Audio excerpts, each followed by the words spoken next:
Recording studio.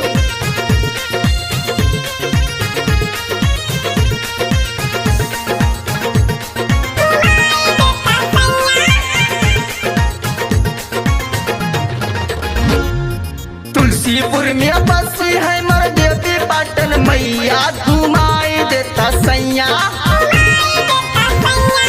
Tulsipur में बसी है मर देवी पाटन मैया घुमाई देता सैया। असोनमी के मेलवा दिखाई देता सैया। असोनमी के मेलवा घुमाई देता सैया।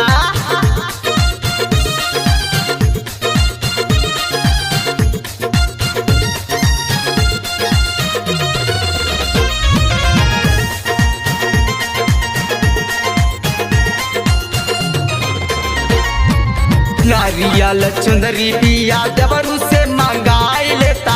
अंगना में काला साहू नवमी के धराई देता।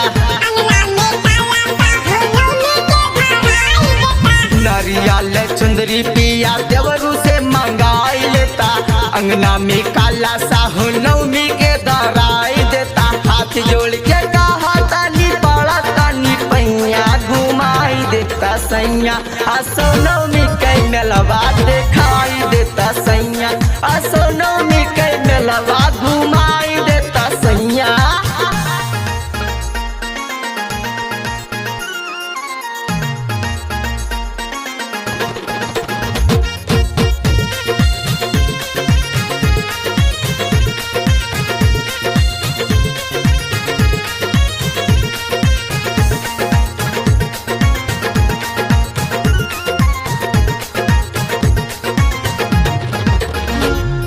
संजय कल्लू जात वाले महेश के बुलाई लेता।